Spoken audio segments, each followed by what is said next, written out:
Saya membuat pidato pengantar, Pak Jokowi jangan hanya belusukan di pasar.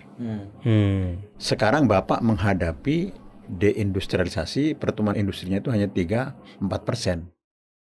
Ini akan menjadi faktor yang menghambat ekonomi tumbuh dari 5 ke 6%. Itu 5 ke bawah kalau begini. Itu sudah sejak 2016. Dan kejadiannya, Prof. Dan kejadian.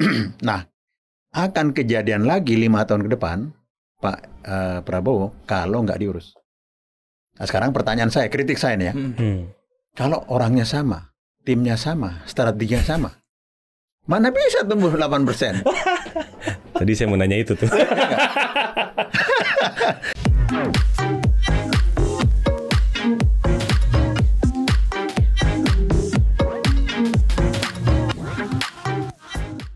Halo Sobat Cuan, kembali lagi di podcast Cuap-Cuap Cuan. Kali ini kita ada di segmen Koneksi Konten Ekonomi Seksi. Masih bersama saya, Wahyu Daniel, pemimpin redaksi CNBC Indonesia. Saya seperti biasa ditemani oleh Michael Jeffriando, redaktur pelaksana CNBC Indonesia, yang memang menangani isu-isu konten-konten seputar ekonomi makro ya, Mike ya. Betul. Ekonomi makro, tapi kita di sini tentunya punya tamu yang istimewa. Pokoknya di segmen koneksi ini tamunya selalu istimewa. Kali ini kita bersama Profesor Didi Rahbini. Halo Prof, apa kabar Prof? Halo, selamat apa nih, sore atau apa? Siang? Iya, pokoknya selamat hari siang apa-apa ya Prof ya. Saya sudah siap dengan 20 pertanyaan. Saya aja ngasih satu pertanyaan ke Bahlil di dokter, udah pusing dia. Apalagi 20. Untuk yang belum tahu Prof Didi ini adalah ekonom senior Indef, udah malang melintang pokoknya di sektor ekonomi, dunia ekonomi ya Prof ya. Prof Didi ini juga terakhir jadi penguji doktornya Bahlil Lahadalia kemarin tuh yang jadi kontroversi rame. Ini salah satu yang uji ini Prof Didi. Pertanyaan satu tapi bikin semuanya ning. Sorry ya Prof, ini apa-apa Prof. Kita mau gali aja Prof ya. Ya, oke. Untuk sebagai pancingan nih Prof, kita ngomong bagaimana kondisi ekonomi sekarang menurut Prof Didi. Ekonomi itu tantangannya berat. Wah, ya enggak. Tetapi Indonesia tetap bisa tumbuh moderat. 5% itu kan moderat. Ya. Oke. Nah, untuk bisa maju harus setingkat naik 6,5. Ya kalau 8 sulit. Ya. Nah, waktu CNBC dan Indef bikin Saracen ekonom, wakil dari pemerintah Al-Mukarram Raden Pradede bilang sulit, tapi bukan tidak mungkin. Nah, itu bahasa eufemisme, bahasa diplomatis. Sulitnya kenapa, Prof?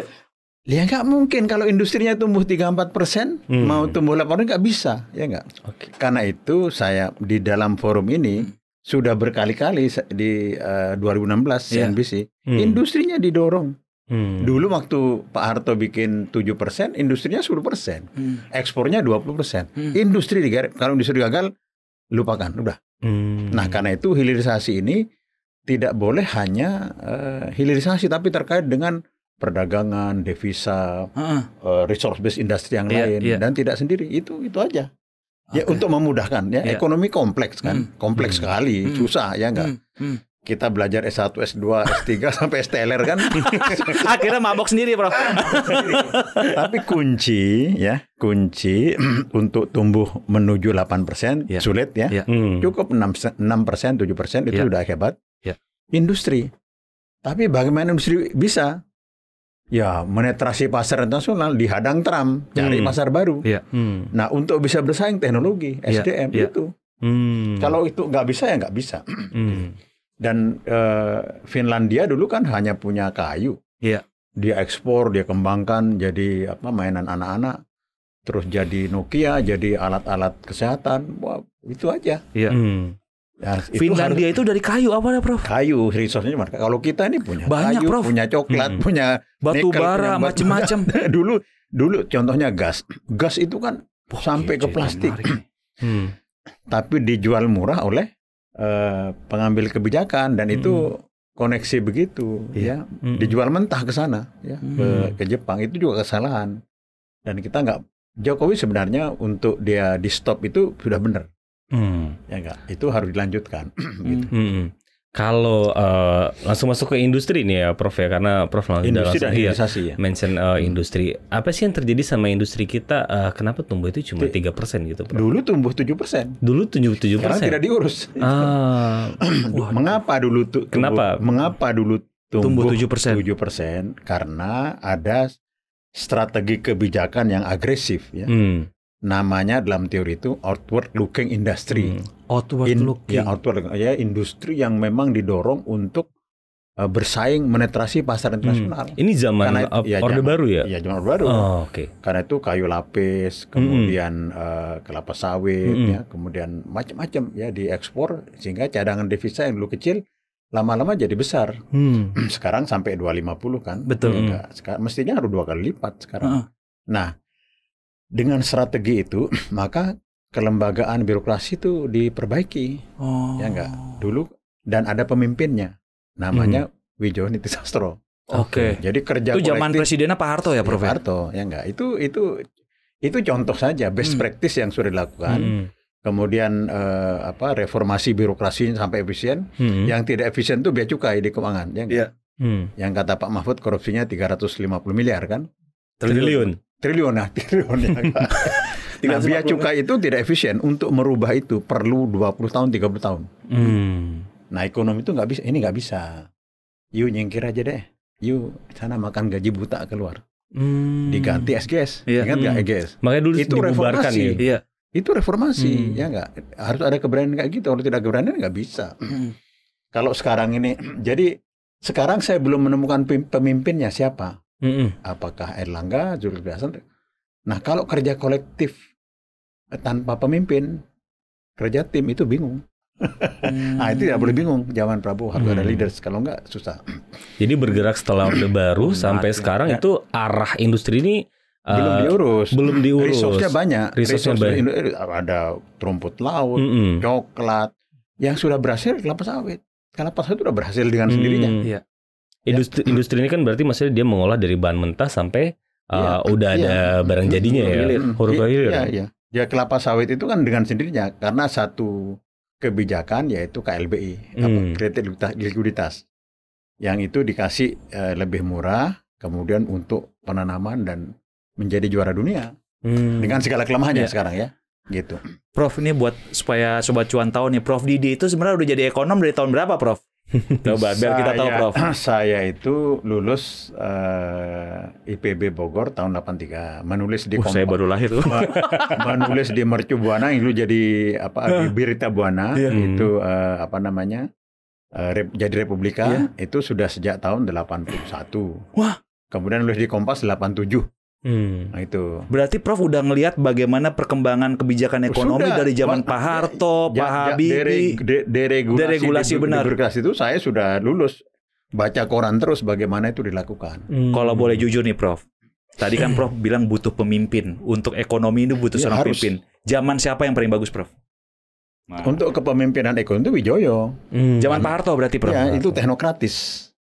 Sekarang tentu beda, ya enggak? Iya, benar. Ya enggak, beda zamannya. Tetapi Bu Sri belum bisa memimpin karena kebentuk politik, ya enggak?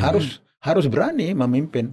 Sekarang siapa pemimpin ekonomi? Ya, economic leadership ya maksudnya. Benar. Kalau nggak ada economic leadership itu berat. Sehingga sekarang ini kan hanya deduktif. Kalau deduktif saja separuh berhasil. Deduktif itu kayak listrik sana mati diberesin, sana putus beresin. Baru benerin. Itu harus digabung dengan grand strategy, strategi Indo. Strategi Indonya itu yang saya sebut tadi.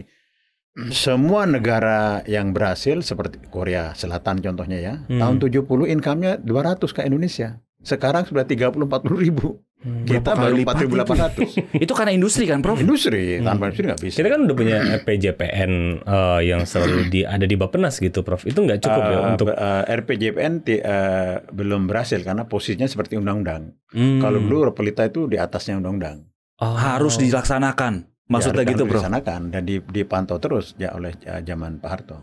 Maksud saya ini menunjukkan Pak Harto kan kelemahannya pasti ada. Benar. Itu the best practice policy. Oke. Best practice berarti nggak usah nyari-nyari ke tempat lain. Benar. Ini tetapi nggak bisa diterapkan as is, ya. Tapi harus dimodifikasi, dikembangkan. Berarti kita sudah pernah berhasil. Wijoyono itu pemimpinnya seperti apa emang Prof? Dulu Prof. Pemimpin ekonominya model seperti apa sih Prof? Menko ekonomi. Menko perekonomian kalau sekarang gitu Prof. Kemudian dia itu juga kepala Bappenas. Dia juga Menteri Keuangan sekaligus dijadikan satu. Oke. Jadi dia sangat berkuasa di sektor ekonomi, tapi orangnya bagus ya Prof ya? Ya iya, dia komitmen lah ya. Teknokratis lah ya.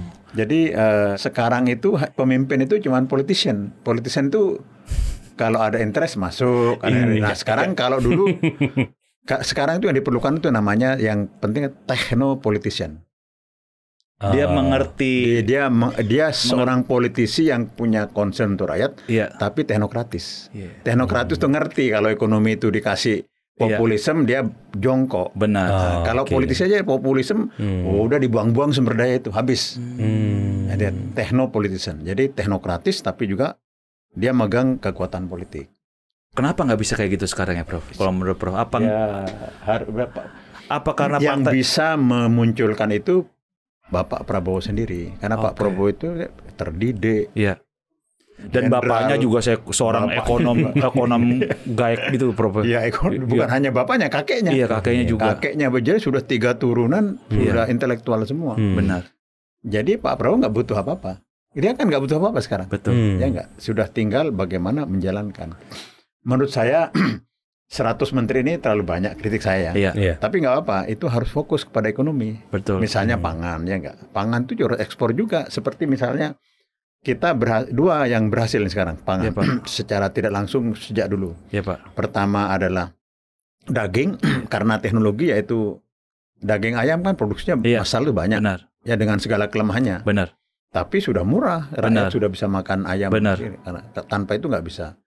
Kedua karena KLBI adalah sawit. Sawit ya. Itu dicari apa bidang-bidang lain yang bisa seperti itu. Diperbanyak itu Prof sehingga ekonominya maju, pangannya maju gitu Prof ya. Berarti sekarang kita sepakat kalau deindustrialisasi itu yang beneran terjadi. Bener, karena nggak diurus. Nah sekarang udah Menteri Perekonomian, tahunya Menteri Perindustrian, Menko Perekonomian tanggung jawab itu. Sekarang tanggung jawab. Iya betul. Sekarang dan Pak Prabowo, Pak Jokowi harus meminta pertanggungjawaban. Kenapa industri ini tumbuhnya cuma 3-4%? Kita terjadi sejak kapan menurut Prof Didi ini? Ya sudah hampir 10 tahun terakhir ini. Waktu Sarasen 100 ekonom pertama kali, ya, di tahun ketiga Pak Jokowi, saya membuat pidato pengantar, Pak Jokowi jangan hanya belusukan di pasar. Sekarang Bapak menghadapi deindustrialisasi, pertumbuhan industrinya itu hanya 3-4%. Ini akan menjadi faktor yang menghambat ekonomi tumbuh dari 5 ke 6%. Itu 5 ke bawah kalau begini. Itu sudah sejak 2016. Dan kejadiannya Prof. Dan kejadian. Nah, akan kejadian lagi 5 tahun ke depan, Pak Prabowo, kalau nggak diurus. Nah, sekarang pertanyaan saya, kritik saya nih ya. Kalau orangnya sama, timnya sama, strateginya sama, mana bisa tumbuh 8%? Tadi saya mau nanya itu tuh. Saya duluin pertanyaannya. Iya benar. Malah biar kita yang jawab ya Prof. Biar kita yang jawab. Timnya sama, orangnya sama, strateginya sama. Mana bisa 8%? Ya enggak? Kalau Pak Dino bilangnya impossible. Impossible dia bilang. Menurut saya, oke, target setinggi mungkin tidak apa-apa. Kalau nyampe 6-7% sudah bagus. Tapi sebenarnya itu pertanggungjawaban. Kalau nggak 8%, ditagih di DPR, tapi DPR-nya dikuasai oleh secara politik ya. Secara politik gitu. Nah, karena itu yang kritik kita aja. Iya betul. Kita nggak punya tanggung jawab apa-apa. Ini juga bukan mengkritik secara mencari orang, tapi kita argumen gitu. Punya argumen apa? Punya argumen apa tumbuh 8%? Betul. Sementara saya tanyakan orangnya sama, strateginya sama, betul. Produknya sama. Iya. Prof, kan waktu sebelum Prabowo menetapkan kabinet, ada tuh banyak narasi-narasi zakon kabinet. Itu maksudnya apa sih, Prof? Pernah nggak sih ada zakon kabinet? Iya, zakon kabinet itu kabinet yang teknokratis, maksudnya begitu. Di zaman Pak Harto itu zakon kabinet, Prof? Kabinet yang tidak mengikuti hanya kepentingan politik saja. Sebab kalau gini deh, kalau kepentingan politik saja, interest itu kuat. Iya. Nah itu sudah ditulis tahun 80-an oleh Olsen ini pemenang Nobel dalam bidang ekonomi ya. Nah, di judul bukunya itu The Rise and the Decline of Nation. Nah, negara yang tidak berhasil melewati middle income trap, tertinggal di bawah, itu karena distribusional kolektif komunal. Maksudnya gimana tuh, Prof? Yaitu rent seeking di antara orang circle orang itu saja. Hanya orang tertentu aja yang menikmati ekonomi. Jadi dia berbisnis dengan ke negara, ngambil rentenya negara. Wah, itu yang kejadian sama kita kali, Prof. Ya itu. Kita mestinya di bisnis kita nggak usah dengan negara, kita ke pasar, ke market, ke luar negeri. Iya, betul. Negara mendukung. Nah, itu yang menyebabkan industri itu seperti itu, salah satunya itu. Jadi itu harus diperbaiki. Kita kritik, nggak boleh. Benar. Dia minta proteksi seenaknya, ya nggak, ongkosnya terlalu mahal buat masyarakat. Ya, jadi balik lagi kebijakan kabinet itu, kalau di zaman Pak Harto itu kabinet ekonomi diisi sama orang-orang yang ahli gitu, Bro. Orang ahli dalam bidang, orang ahli. Ya, sekarang ini ahli udah banyak. Ya enggak, sudah ratusan, dulu kan hanya Wijoyo, Ali Fardana. Benar. Bisa hitung dengan jari. Benar. Sekarang udah banyak, pilih yang bagus. Malah sekarang nggak dipilih yang banyak ini ya, Prof. Prof, balik lagi nih. Untuk Sobat Cuan, CNBC sama Indef itu berapa waktu yang lalu baru bikin namanya acara Sarasian 100 Ekonom. Ini acara tahunan.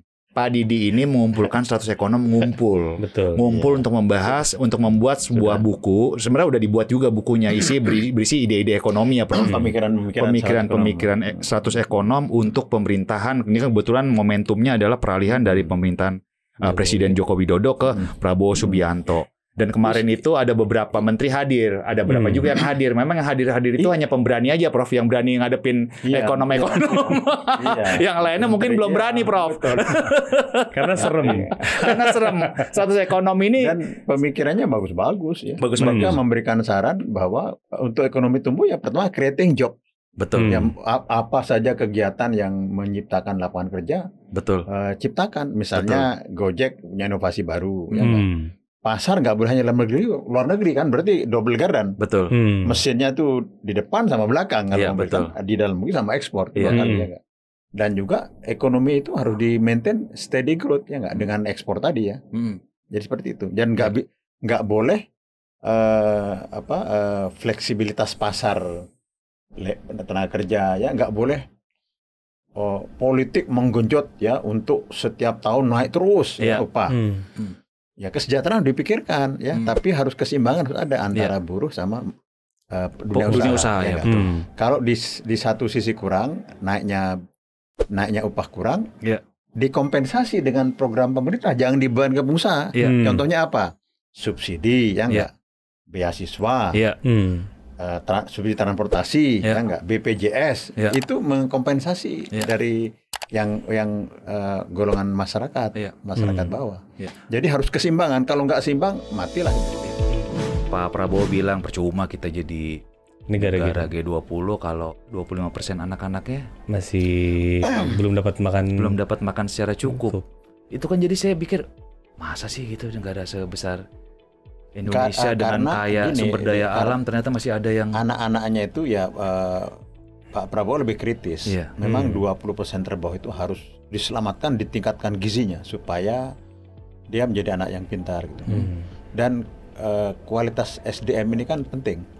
Dulu Jepang kan tahun 40-an kan kita kata kita dijajah orang KT. Sekarang orang Jepang pemain basket 2 meter. Benar. Karena gizinya bagus. Jadi gizi itu penting. Jadi saya setuju dan Pak Prabowo. Tapi jangan 10.000 itu taruh di menteng, ya nggak bisa. Anak-anak menteng kan makannya 100.000. Sobat Cuan, jangan lewatkan lanjutan obrolan seru yang nggak kalah menariknya dari pembahasan kita kali ini. Hanya di channel YouTube Cuap Cuap Cuan.